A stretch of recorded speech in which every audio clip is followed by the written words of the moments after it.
That'd be great. Back here?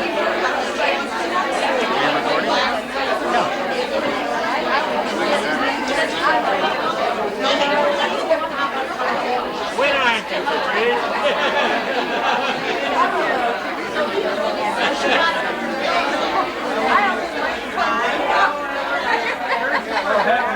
I can't afford the bill, all right.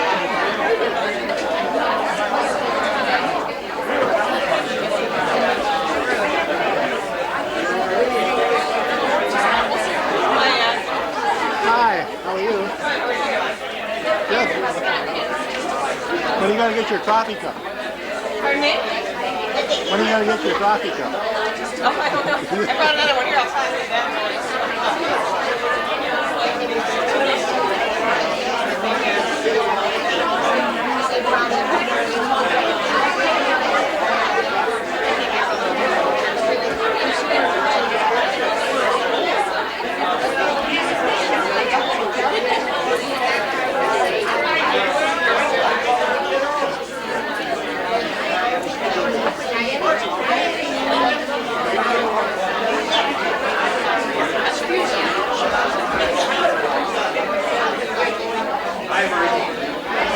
When you have read some of his books. The Hostage of the Devil, I don't recommend that to anyone unless you have a rosary blessed by the Pope hanging around your neck. Because I've been accustomed to many things and then have been in with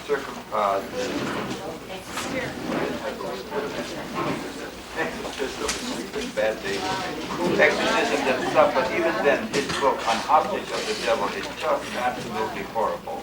So you read it. Well, really, I mean, you're going to find out what the score is. Now, as far as the Jesuits are concerned, I've been trained by the theologians in Cincinnati, and they were all Dominicans, so you know what I think of the Jesuits, and I think it's a marvelous book.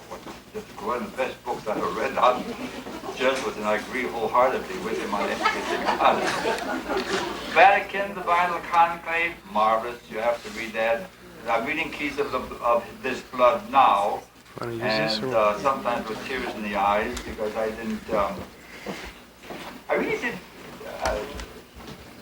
didn't think somebody outside of Poland could get an insight into Wyszynski. Marvelous. You know, I began to understand who he was, what he was, and everything like that. Slowly, it's just dawning on me now, and the Holy Father. So, where's your other book? The other book. No. Vatican.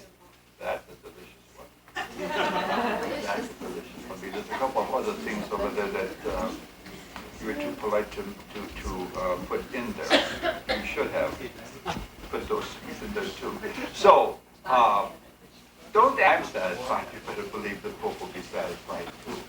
Because I'm first budget number one on some of these things. So it really is.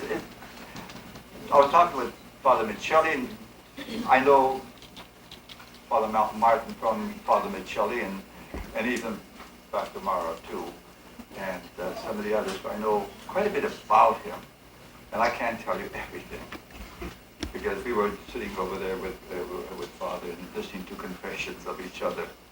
And I was blushing more. Anyhow, dear children of God, Malachi Martin, Father Malachi.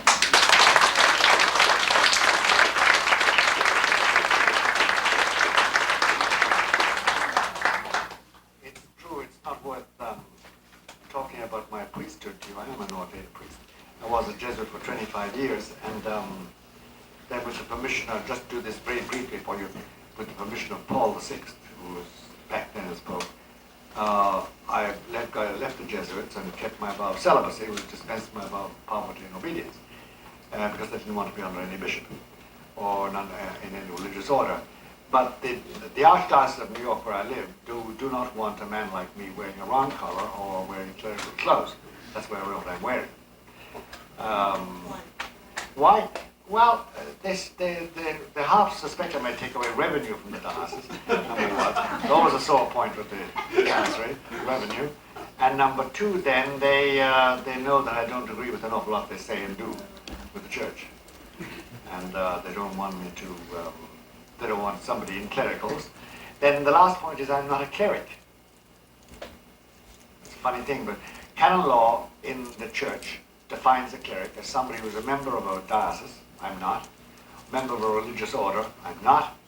Or a member of what they call a prelatura nullius, like the Opus Dei. That's what they call it. I am not. Therefore, I'm not a cleric. What am I? I'm a man in orders at the present moment. And I write books about the church. And to any questions put to me by bishops, by what authority, I always say, well, please go and ask the Holy Father. That generally shuts them up. Because they have a crows to pluck with the Holy Father, and they don't like confronting this Pole, who's a very strong man, in spite of the fact that he occupies a very weak position. Now, I was discussing this thing with my friends, the men talking with us tonight, and I said, what do you want me to talk about? What should we talk about? And we finally came to the conclusion the best thing we could do would be to talk about the answer to a simple question: what's going on in the church? It's an open question, because why doesn't the Holy Father do something about Richard McBride and those lesbian nuns who are practicing Wicca? Why doesn't he just kick them on the old gallopers out? Who needs them? And that bishop was a homosexual. Why doesn't he just tell him to go away, get lost? And that cardinal who is a satanic pedophiliac, literally, why doesn't he simply defrock him and send him into a monastery? And then the parish priests who don't consecrate at Mass. Chanceries and nuns and priests and convents and monasteries and libraries and magazines and newspapers and parish churches, you know, the whole ball of wax, as they say in New York. What's happening in that part of the church? Well, what's happening in that part of the church is a sorry story. First of all, it's in shambles. I'm paid, one of the things I'm paid, is to keep statistics. I know there are three kinds of lies, damn lies, and statistics. Dr. Johnson said once, but statistics do tell a story. Every statistic is down, everyone. The number of priests, the number of students in seminaries, the number of nuns, the number of undergraduates, Catholic undergraduates, the number of Catholic graduates, the number of Catholic high schoolers, the number of Catholic communicants every day, every week, every number of confessions, the number of people going to Mass, the number of converts, the number of people dying within the church, the number of marriages, the number of monks. Everything's down. It's all going down. Plumb line directly. There's no hole, whatever. The only place that's an increase is in Africa. We make 16,400 converts per day in Africa, Black Africa. In Europe, we lose 7,400 a day. Death and lapse. But Africa is a very particular case. The only places where there are priests outside of Africa is Poland, Portugal, and Ireland. And I heard one bishop say that, gee, they've got too many priests in Poland. Thank God we're not like that any longer. You can laugh at that, and suddenly you find your mouth bitter. It's almost a blasphemy. And he's a very well-known bishop who describes priests who say the Trinity in Mass as, get this, slaughterhouse priests. That's an ugly reference to the blood of Jesus. Slaughter. Keith Simons of Pensacola, Tallahassee. Don't forget his name, he's a blasphemer. And he has a dirty history in the past, anyway. But many of them have. If I'm rather frank and shooting from the shoulder, it's because the Pope is Prospero Zamosto, if there are any poor amongst you, straight from the shoulder, because the time for being complimentary is past. Because we're in a war. We're losing all the battles. We won the war. The other poor bastards don't know that, but we have. But we're losing every battle, steadily. Every battle we're losing it. Yeah. Except the only victory we have is when somebody dies and goes to heaven. That's the only victory Jesus ensures. But otherwise, we're on the losing side of the battle's friend. But we'll be there on the winning side finally when the war is over. Now, So all the statistics are down. And we have the Pope. And the Pope, after all, is Peter. Thou art Peter, and upon this rock I have built my church. I give to thee the keys of the kingdom of heaven, the keys of this blood. The keys are made strong by my blood. And whatever you bind on earth will be bound in heaven. Whatever you loose on earth will be loosed in heaven. What's he doing with the keys? Are they put in the drawer? What's happening? Has he got the power any longer? Does he believe in the power? Is he really Pope? Is he really Peter? Is he really the 263rd successor of Peter, the 264th Pope? Or what's happened? Has he lost his faith? Why isn't he doing something about it? Is he merely a gigolo Pope, as he's been called? Is he a ham actor, as Archbishop Wheatley called him? Is he a fake, as many others have called him? Who is this Pope, and what is he doing? What's happening in the church? I mean, where's the security we used to have, darn it? Well, the answer to that question is very, very difficult to give in one sentence. I'll tackle it from various points of view, and then probably somebody will put me questions and enlighten me on more, okay? Some things you'll have to take, you don't take them on faith, don't believe a word I say on faith, even on human faith, but some things I cannot explain to you. And some things I can't really explain because, number one, I like my kneecaps too well. And I'm not joking. Number one. And number two, it'll take too long to explain. The church gained the visible structure, remember, not the mystical body. Mystical body, Paul says, is without spot or wrinkle and is presented by Christ to God the Father as his bride. But the church, the structure, here's the difficulty.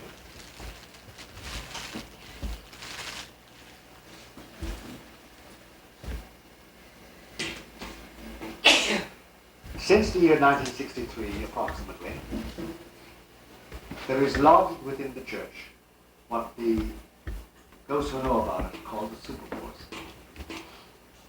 It's Satan.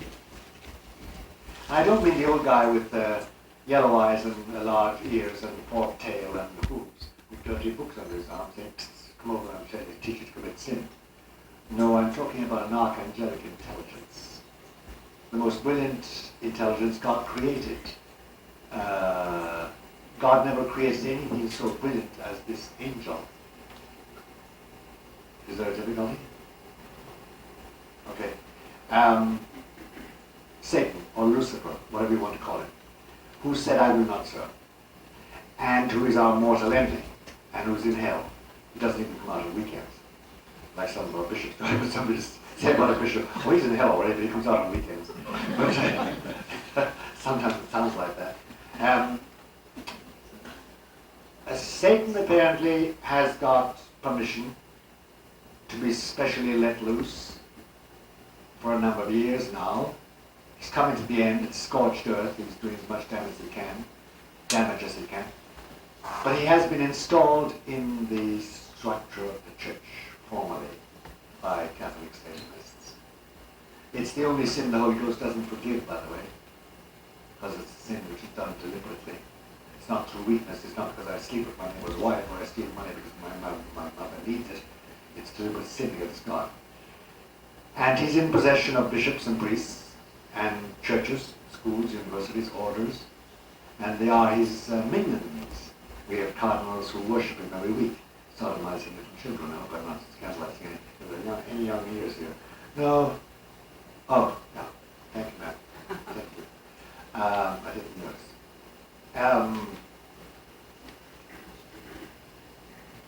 And he has got power that we can't break. The Pope can't break it. The Pope has 2 exorcists in the Vatican. He can do nothing about it. Nobody can. And he has his network throughout the bishops, the nuns, the orders. And they're very faithful to him.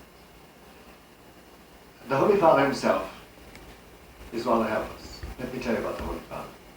If he wants to go to the bathroom, literally, I'm not joking, 2 men with sidearms have to accompany him to the door of the bathroom and wait for him. He wears a bulletproof vest, normally. He has 2 food tasters. He can't send a letter. can't write a letter and step and send it off to Al or Joe or Paddy. No, he can't. He can't receive a letter. Comes to everybody. He can't appoint a bishop. He must get 5 signatures for every bishop. He literally is bound hand and foot. In June, July 89, he wrote a letter to all the bishops of the church saying that they had to institute an exposition of the Blessed Sacrament once a week with prayer, with the rosary and suitable prayers for 2 intentions. First of all, that Satan would lose his grip on the ministers of the church, priests, and number 2, that the third secret of Fatima would not be implemented. Have you heard about that letter? No. Do you know why? Well, when the Pope writes a letter, again, his helplessness, it goes to a man called Agostino Casaroli, who is the Secretary of State. And he writes his recommendations on it and sends it to the apostolic delegate or the nuncio in each country. And he writes his recommendations on it. That's choke point 2. And he sends it to the bishop's conference, which is choke point number 3. And they decide what to do. In this case, they decide to suppress it. So have you heard about it? No. And that's the Pope's helplessness. He is not free. Number 2, it is not impossible or unlikely that they would take his life if he forced the issue. The difficulty is that he's quite willing to die for the church, except at the present moment there are 149 cardinals. No, the 148 ones just died a week ago. 148 cardinals. Cardinals elect the Pope. Of those 148, only 114 can vote because they're under 80. As you know, a cardinal to be in conclave must be under 80. And of that 114, over 2/3 plus 1, the majority needed for to elect a Pope, are liberal. So if he's snuffed out, we're facing, or we may have to face finally, a false Pope. And he is sparing us that. I think a later generation will look back on Pope John Paul II, when he's canonized, and say that we did not know what we had by way of treasure. He's a Pole, though, and Poles are very different from us. They really are. And of course our Polish joke syndrome has increased our ignorance of Poles. Poles are amazing people. They have one great quality, besides other qualities, and it says besides the devotion to Our Lady, and that their devotion to Poland, their Catholicity, they have a great sense of the wide world. They're geopolitical by nature. And this man is that. He's a geopolitician. He was in Germany, in Fulda. Fulda is the place where the bishops meet in Germany. In 1980, and he was surrounded by Catholics, a special group of Catholics, about the size of this room. I was there. And they were allowed to ask him questions directly face to face, unrehearsed. It was not a press conference, it was a question and answer. And they said to him, Holy Father, have you read The Secret of Fatima? He said, yes, I have. Read it twice. And they said, will you tell us what's in it? He said, no, I won't. He's always prostos amostos, straight in the shoulder. And they said, is it bad? Is it bad? Are there terrible sufferings? He said, I can't answer that question, because if I ask that question, it would sound sensational. He said, supposing, he said, I were to tell you, he saw the expressions on the faces, supposing I were to tell you that Florida was going to float away, and that there were going to be 3 days darkness, and that one whole nation would be wiped out, completely wiped out, and that the sun would be darkened for another 5 days, and that most of the earth would be afflicted with an epidemic they couldn't cure but could live with. And he said, supposing then all the extinct volcanoes roused up again, what would you call it? It's sensational. He said, so what's the point of telling you? And then they said, well, Holy Father, are there punishments? He said, yes, there are punishments. They said, then can we avert those by prayer? He said, no, you can't, it's too late. He said, you can mitigate it. And then he took his rosary out of his pocket and he said, say that. It's the only protection you have, say that. Every day of your life. The only protection. And they said, within what time limit? He said, I can't answer that question. And they said, well, why can't you publish the letter? Because he said, if I publish that letter now, and here's the interesting part, and for this we would never be thanked by the great powers, he said, it would give an edge to the Soviets that the West could not resist. There is information in it which is vital for the defense of the West. Yeah. Now, that's his defense of not publishing the Third Secret. And John the 23rd was the one who opened it in August 59 in the Castle of Gandolfo, his summer villa, and then opened it again in February 1960. I remember Cardinal Bear, who to my work, asked me to walk over to the Vatican on February 7, 1963. I did, in the early morning. I was his helper, and we walked up to took this creaky little elevator. You know these small elevators in Europe, they fit 2 people and a dog. And they go up to the 4th floor, creaking all the way, afraid it's going to collapse. And we went up to the Pope's apartment on the 4th floor, and then he put me sitting on a bench outside there, and then he went in, and then Tisserand came, and Tardini came, and Bea came, what's his name, Magnani came, about 17 cardinals, and a few Monsignori, and 2 Portuguese translators from the Secretary of State. They remained inside there for about 23 minutes, and then Bea came out perspiring profusely. Bea was 84 at that stage, and never perspired. And we walked down, and we walked across the square to the court of St. Damasus again, to get his car home. And I said to him, was ist los? Well, what's wrong? And he said, today we have decided the fate of billions of human beings. He wouldn't say another thing. Years later then, before I left Rome, he read documents about it. It was quite obvious that the decision of Pope John Paul II, John the 23rd, not to reveal the secret, not to publish it, not to consecrate Russia, was a fatal decision. Fatal in the sense that Our Lady at Fatima had a very simple proposal. By the way, she's a very simple lady, but like all simple ladies, she's hard to get. She's tough. At Last Salette, the children said, "How can we trust you?" She said, "Well, I will trust you if you trust me." And there's no nonsense about Our Lady. And she doesn't speak in long sentences or long messages. Always pithy and to the point. It's quite clear at Fatima. She said, "Look, either the Pope of 1960 consecrates Russia to my Immaculate Heart, in which case it will be converted, and the world will be saved, miseries, and publishes this message, or unfaith will engulf the Church." We didn't consecrate Russia. The Pope didn't. We didn't publish the letter. Therefore, we're in the or. We have unfaith. And brothers and sisters, have we got unfaith? That's where we are.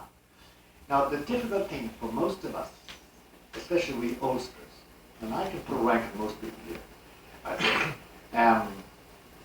the rank of age, the difficulty with us is this, that you cannot understand a man like Cardinal Bonaduce, or a man like Archbishop Wheatland, or Gumbleton, and I could go on naming them one after the other, unless you presume he's lost his faith. If you presume that, you can understand. Without faith, it's very, the guy doesn't know. Because remember this, that if you lose your faith, you don't know you've lost it. If you lose your faith, it's like, I'm a cultured man. You know, I don't put my feet to the man's priest and I don't spit potatoes for argument's sake. But if I suddenly became a barbarian and reverted to that, I wouldn't know I was like that. Otherwise I'd change. If you lose your faith, you don't know you've lost it. You think the other guy's stupid.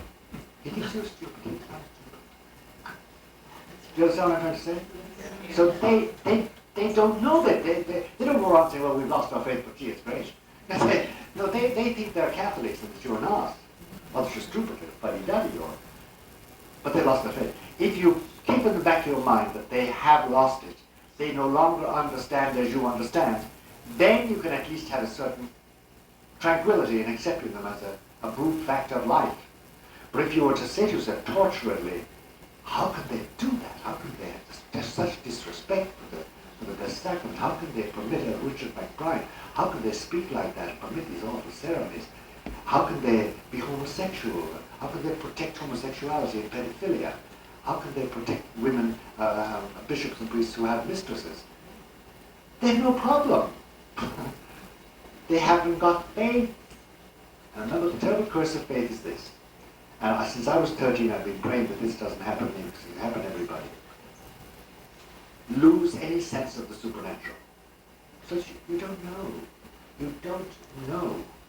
And you can lose it if I go out and I'm totally Roman Catholic and I'm sleeping with my neighbor's wife, or I'm masturbating, or I'm cheating, or I'm a pedophiliac. Just that type of sin. I lose my faith, but I don't know it. through that sin. It's not really a sin against purity, it's a sin against justice and faith. And my faith is gone from me, and I don't know it. I think I'm okay. I think God will understand that I'm special. You see what I mean? Yeah, we're all special when it comes to special sins. And you know, it's different with us. Yes, she is somebody else's wife, or he's somebody else's husband, but well, it's special for us because we're special. We won't make an excuse for it. But in the meantime, we've lost our faith. And once that's gone, it's gone. The difficulty is they have lost their faith. They ain't got it any longer. And when the bishops of America forbade, when the priest holds up the host, according to their instructions, they're forbidden to say, this is the body of Christ. They're forbidden. They can only say the body of Christ. That means because they think the congregation of the body of Christ, this bit of bread is no longer the body of Christ for them. They don't believe this. If you keep that in the back of your mind, you can explain an awful lot about nuns and about priests and bishops and cardinals that you won't explain otherwise. And you won't be scandalized any longer. You'll pray for them. Because when the angel of Portugal appeared, first of all, to prepare the children in 1916 for Fatima in 1917, he made them prostrate themselves on the ground and recite this prayer. Holy Trinity, Father, Son, and Holy Ghost. I believe you. I believe in you. I adore you. I hope in you. And I love you. I ask pardon for all those who do not believe in you, do not adore you, do not hope in you, and do not love you. And then have mercy on poor, poor sinners. Because they had seen and they saw in the vision that Our Lady gave them. Cardinals and bishops and priests and nuns and lay people falling into hell like leaves. And that's what Christ meant. They know not what they do. On the cross, they've lost faith. They don't know what to do. That was the moment when Satan knew that Jesus was God. When he heard that from his lips, then he knew he was the Son of God. Because only the Son of God, after all those sufferings, could say that to his Father. Satan knew that he was beaten. That's the condition of the church, and that's why it is what it is. There's one last reflection on this. When they took Jesus prisoner, it was about 10:30 at night, and it was dark.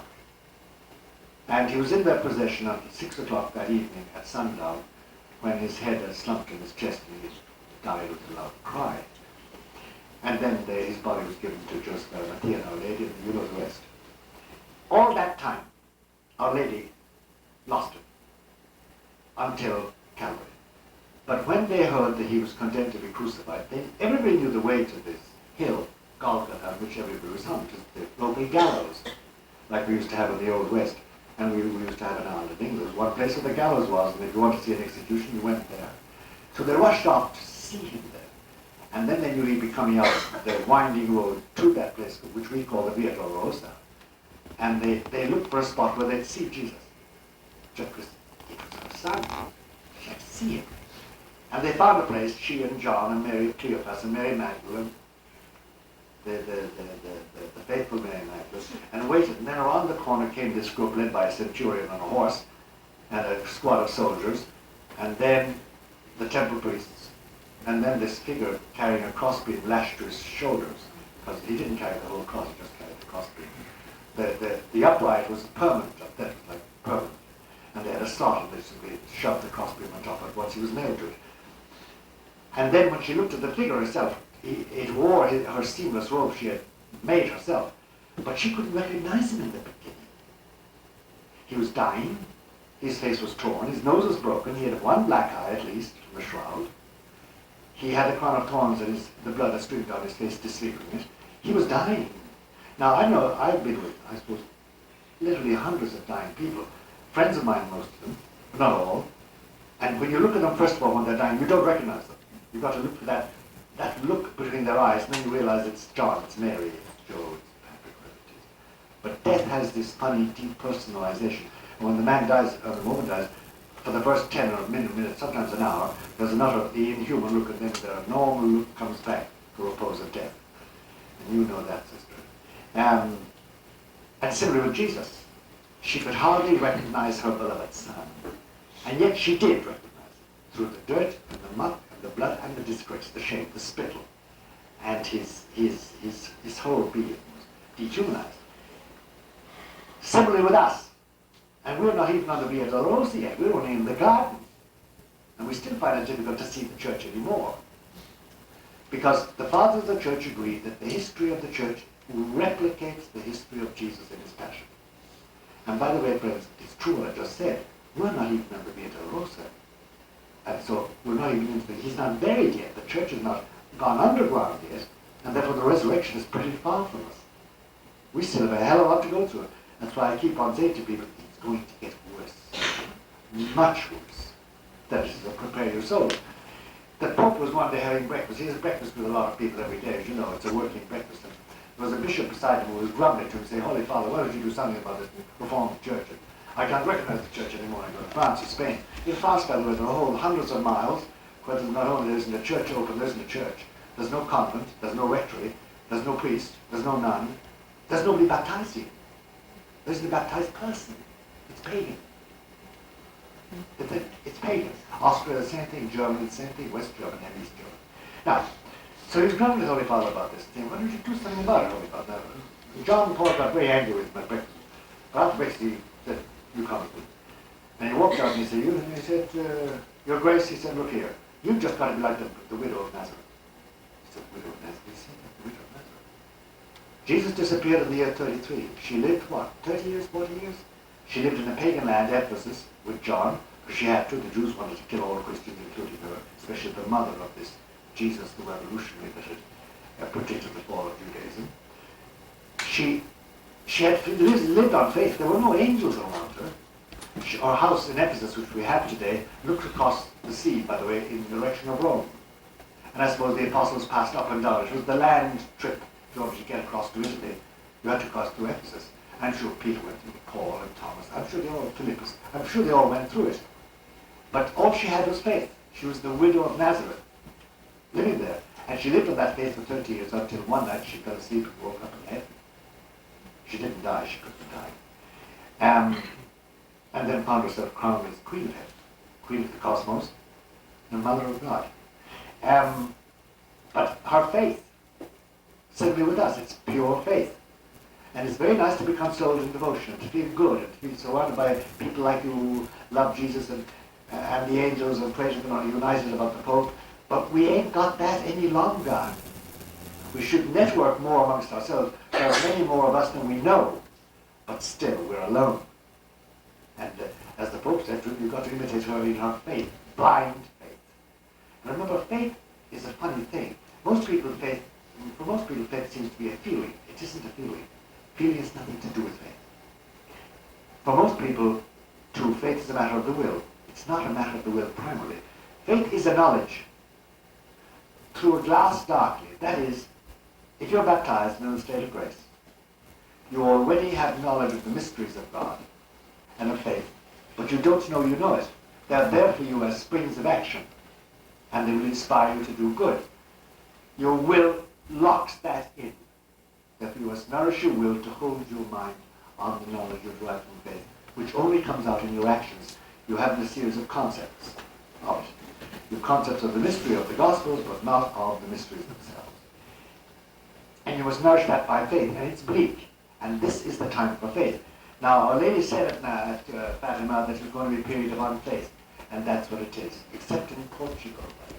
Except in Portugal. And even the elect, she said, none of them would survive unless those days were shortened.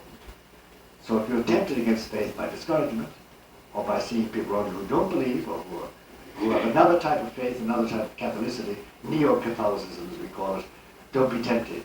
Stick with your faith. It's hard. But remember the widow of Nazareth. I think I'm beginning to wander slightly, and I think I should leave the floor open to questions. And boys, I can assure you, but in certain churches, they didn't have tongue, they wouldn't give you Holy Communion. But we should have been able to resist. If we all did, we'd have wiped out the thing. We didn't.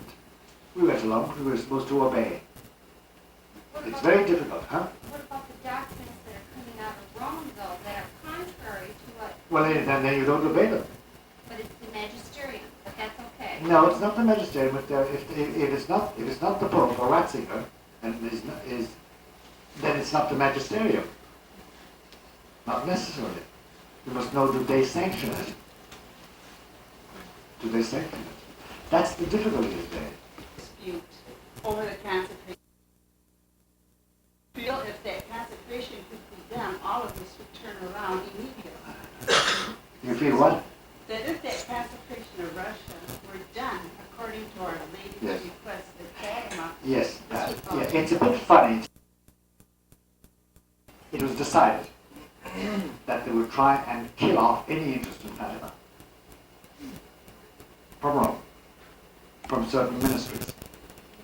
They changed the apostolic delegate in Lisbon, who was an old man in favor of Fatima, changed the whole personnel, put in a man who initially padlocked Sister Lucia and gave her a watchdog. And then the word went out to Father Fox and company. Well, the Pope did consecrate Russia to the sacred, to the Immaculate Heart in the ceremony in 1984. That's the consecration. They typed a letter. Lucia can't type. They typed a letter and got her to sign it. She didn't know what's in it. This is Satan, because Fatima must be eliminated. That is the purpose of Medjugorje, after all.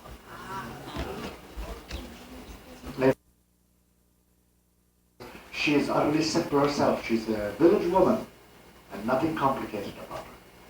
But she's under assault, and Fatima is under assault, and Lourdes is under assault, Sacred Heart Devotion is under assault, and Our Lady of Puerto Rico is under assault, which is genuine. They're all under assault because this is the scorched earth policy. It's the last days, and he's doing his best. And reaping a harvest. Sir? Father, what about Archbishop Lefebvre? I was with Archbishop Lefebvre for years, Yes. and I could never find anything disobedient about Archbishop Lefebvre. He stayed with tradition. Yes. The Queen of England never changed tradition. Yes. And in the church today, you go to different churches, Yes. and there's a different mass in every church. That's right. A different ceremony. I can see, as you say, MacBride wasn't excommunicated, but yet Archbishop Lefebvre was. Yes. Well, the excommunication is a joke. No, he's not excommunicated. You can't be excommunicated unless you commit a mortal sin. He has to commit a mortal sin. He's a blessing to the church. He did cleverly stick a fishbone in the gullet of Roman bureaucracy. They can't swallow it and they can't cough it up. They can't get rid of him. He's growing. And they can't absorb him. He refuses to be absorbed. You're talking. What do you want now?